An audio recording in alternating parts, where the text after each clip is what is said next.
भोसरे ग्रामपंचायत व सुषमा कीर्तिकर यांच्या अथक प्रयत्नातून भोसरे येथे महिलांना विविध व्यवसायाचे प्रशिक्षण। भोसरे तालुका खटाव जिल्हा सातारा येथील युवा उद्योजिका कीर्तिकर उद्योग समूहाच्या संस्थापिका सुषमा कीर्तिकर बचत गटाच्या PRL राणी जाधव यांच्या विशेष प्रयत्नातून भोसरे ग्रामपंचायतीच्या 15व्या वित्त आयोगाच्या आर्थिक सहाय्यातून भोसरे गावातील महिलांना शिवणकाम प्रशिक्षण देण्यात येत आहे। मानव विकास निर्देशांक महिला कौशल्य विकास कार्यक्रम अंतर्गत श्रद्धा एज्युकेशन सोसायटी कापशी तालुका फलटण या संस्थेच्या वतीने हे प्रशिक्षण महिलांना देण्यात येत आहे। या प्रशिक्षणाला भोसरे गावातील महिलांनी उत्स्फूर्त प्रतिसाद दिला असून सध्या 60हून अधिक महिला प्रशिक्षण घेत आहेत। भविष्यामध्ये असे प्रशिक्षण वेगवेगळ्या योजनेच्या माध्यमातून महिलांसाठी राबवण्यासाठी आपण प्रयत्न करणार असल्याचे सुषमा कीर्तिकर यांनी सांगली डिजिटलशी बोलत असताना सांगितले। असे प्रशिक्षण कार्यक्रम महिलांना स्वतःच्या पायावरती उभे करण्यासाठी अतिशय महत्त्वाचे असल्याचे राणी जाधव यांनी सांगितले। प्रशिक्षणार्थी महिलांनी ग्रामपंचायत भोसरे व सुषमा कीर्तिकर यांचे आभार मानले व भविष्यामध्ये विविध व्यवसायाचे प्रशिक्षण भविष्यात महिलांना मिळावीत असा आग्रह देखील त्यांनी केला आहे। पाहूया। आज हा जो प्रशिक्षण जो झाला या ठिकाणी तुम्हाला गेलेला होता, नवीन काहीतरी आपल्याला शिकायला भेटलं, याबद्दल तुम्ही काय सांगाल? खरं तर महिलांनी पुढे आलं पाहिजे, हा माझा पहिल्यापासूनचा प्रयत्न आहे। मी ग्रामसंघाचे अध्यक्ष आहे।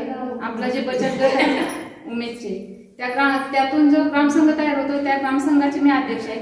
मी भरपूर ठिकाणी प्रशिक्षणाला पण गेले, भरपूर ठिकाणी अनुभव पण घेतले। महिला आजपर्यंत कुठं कुठं पोहोचलेत, काय काय करतात, घरी बसून उद्योग करतात। असंच मला पण वाटलं की माझ्या पण गावात असंच काहीतरी व्हावं, म्हणून मी हे धडपड केली आणि आज जे महिलांच्या पर्यंत मी हे जे पोहोचवलंय ते महिलांनी त्याचा लाभ घ्यावा। आज महिलांचा अतिशय छान असा उत्स्फूर्त प्रतिसाद आहे, परंतु ज्या महिला या प्रभावात नाही त्यांच्यासाठी नाही, त्यांनी वेगवेगळी प्रशिक्षण घ्यावी, ती माझ्याकडे मागणी करावी, मी तशी अजून कोणाकडे तरी मागणी करून त्यांच्यासाठी ती संधी उपलब्ध करून देईन। आता जो सर्व काही हा जो कार्यक्रम आहे प्रशिक्षणाचा, भविष्यात असे अनेक तुम्ही नियोजन करू शकता, तर असे काही व्यवसाय आहेत का की महिलांना घरगुती करता येतात? हो आहेत की, पापड आहेत, सांडगे आहेत, कुरवडे आहेत, चटणी आहेत, मसाले आहेत, हळद आहे, परत घरी बसून भरपूर शिलाईचे भरपूर आहेत। म्हणजे असं न सांगण्याजोगे ग्रेव्ही वगैरे अशा महिला भरपूर काय काय उद्योग करतात आणि त्या हॉटेल कुठं बाहेर अशा ट्रान्सफर सुद्धा करतायत। इथपर्यंत महिला पोहोचलेत, फक्त आपल्या गावातल्या महिला पोहोचल्या नाहीत आणि त्यांनी कुठंतरी साथ मिळावी म्हणून आज तुम्हाला सांगते, जेव्हा मी ह्या महिला तयार करायला गेलो आम्ही राणीताई मी, तर आम्हाला महिलांची एवढी म्हणजे ही नव्हता, सहभाग नव्हता। पण ज्यावेळेस आता त्यांना जसं समजायला लागलं की आपण गेलं पाहिजे, तिथं केलं पाहिजे, मग त्या महिलांनी आम्हाला आता त्यांची घरची कामं सोडून त्या इथं येतात। 10 वाजता 11 वाजता बोलवलेल्या महिला 10 वाजता इथं हजर राहतात।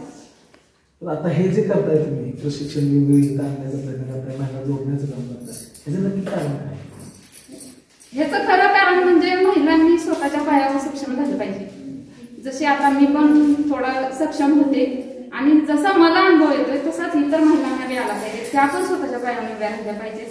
आता मी माझ्या भोसरे गावातलं कीर्तिकर गृह उद्योग म्हणून मी आता एक प्रोजेक्ट चालू केलाय, त्याच्यात मी हळद मसाले वगैरे करते।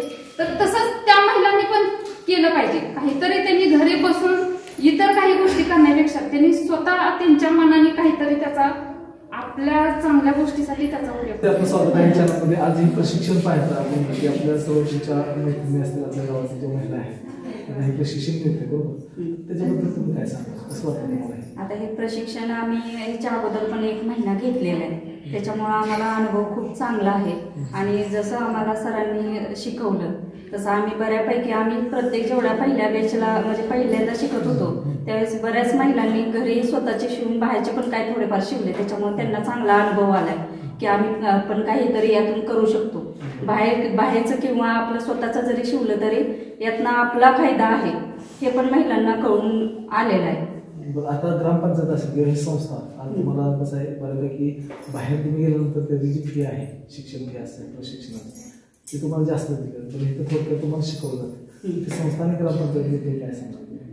आता थोडक्यात म्हणजे आता हे 15 वित्त आयोगातून हे महिला कौशल्य योजनेतून आम्हाला हा जो मशीन क्लाससाठी जो आम्हाला लाभ मिळालाय, खरं त्याच्यातून महिला बऱ्याचशा उत्स्फूर्त आहेत आणि करताना त्यांना कसं वाटतंय की प्रत्येक गोष्ट कुठलीही असो पण आम्हाला शिकता यावी आणि त्यातनं त्यांना अनुभव पण आलाय।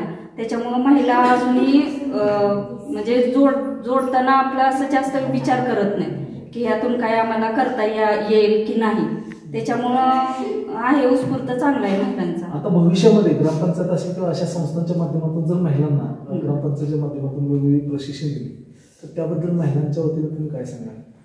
अशा प्रशिक्षणाची गरज आहे का आपल्याला? प्रशिक्षणाची तर गरज आहेच ना, कारण प्रत्येक महिला आपल्या स्वतःच्या पायावर उभी राहिली पाहिजे ना. कुठलीही गोष्ट असली तरी प्रत्येक महिला प्रत्येक योजनेत किंवा काय करायचं म्हटलं तर उत्स्फूर्त सहभाग दाखवतात महिला. त्याच्यामुळे महिलांचा विचार करता आम्ही काहीतरी इथून पुढे काहीतरी महिलांसाठी करणार आहे.